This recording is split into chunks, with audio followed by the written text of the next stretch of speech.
Chers camarades de 4e, bonjour. Alors aujourd'hui c'est un cours un peu spécial parce qu'il va être découpé en deux parties. Alors la première parce que je vous ai dit que là on est encore dans la réciproque du théorème de Thalès. Je vous ai dit que c'était pas forcément le truc le plus important du monde. Et en plus, c'est quelque chose que vous referez en 3e. En tout cas, vous extrapolerez un peu plus, enfin vous généralisez un peu plus, vous verrez dans un autre cas aussi théorème de Thalès. Donc je voudrais juste aujourd'hui très rapidement venir sur la façon dans laquelle ça s'écrit, et puis on va passer parce qu'on va s'intéresser à un truc beaucoup plus important d'ici à près 4-5 minutes. Alors, on va partir d'une figure toujours la même. N'oubliez pas qu'on se pose la question, est-ce qu'on a des droites parallèles? Et je vous ai déjà dit que ce dont nous avons besoin, c'est de savoir si cette droite-là, enfin cette longueur-là sur la grande est égale à celle-là sur la grande. On prend toujours ces deux fractions-là, pas celles qui sont parallèles. Donc, imaginons que ici nous ayons 2, ici sur la longueur là, nous ayons 3, et puis ici, je sais pas, nous avons 3, et la grande longueur, nous avons 4,5. Voilà, la question, sont-elles parallèles? Donc on est typiquement dans le cas où on peut prouver par la réciprocité si elles sont parallèles ou non. Alors, toujours la même question qu'on se pose, c'est est-ce que AB sur AC, est-ce que c'est égal à AD sur AE? Avant, si vous vous souvenez, je vous avais fait un exercice où il y avait une histoire aussi que si on le posait un peu n'importe où, ce point B, par exemple si on le posait là, ça posait problème. En fait, si on veut vraiment être très cadré dans l'utilisation de la réciprocité de Thalès, il faut commencer par les points A, B et C, ainsi que A, D et E, sont alignés, et dans cet ordre.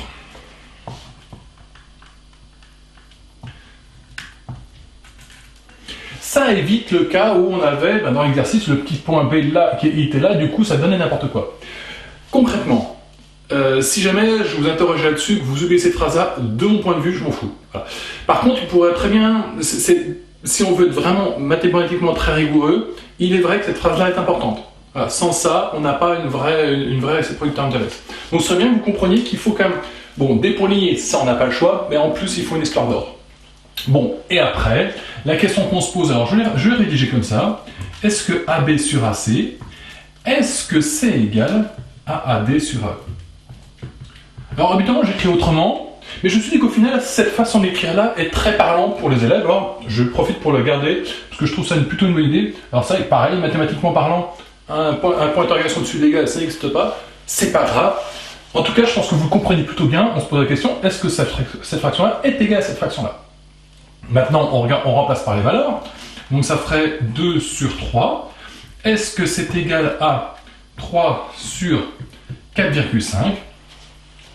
À ce moment-là, toujours comme je vous disais, et là je vous l'ai mis dans la dernière correction d'exercice, on va s'intéresser au produit en croix, aux plusieurs produits en croix.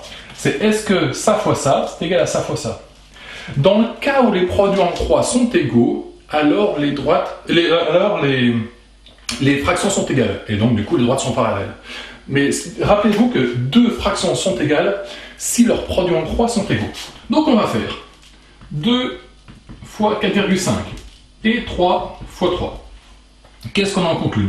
2 fois 4,5 ça fait 9, 3 fois 3 ça fait 9. On obtient donc AB sur AC égale AD sur AE, d'après la réciproque du théorème de Thalès, les droites. Alors c'est quoi? C'est BD et EC. Ah super quand je fais la fin de mon tableau. Bon, vous m'excuserez, je vais mettre son parallèle au-dessus.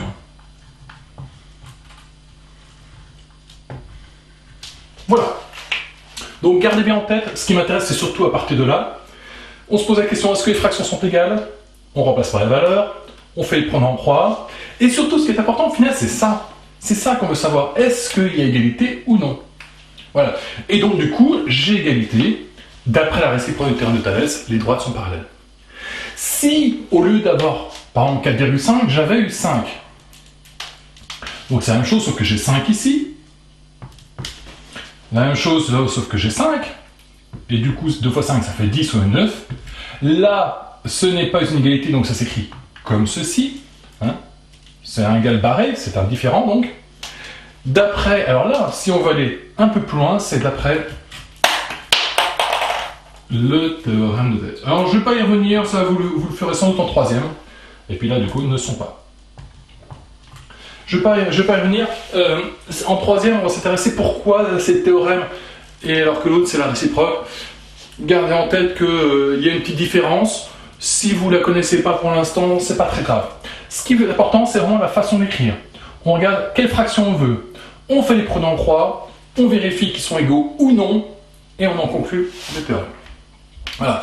J'avais dit que ce cours-là, voilà, c'est pas le plus important de loin de ce qu'on va faire en quatrième. Donc c'est pour ça qu'on va arriver dans un truc beaucoup plus important et qui va s'appeler les équations.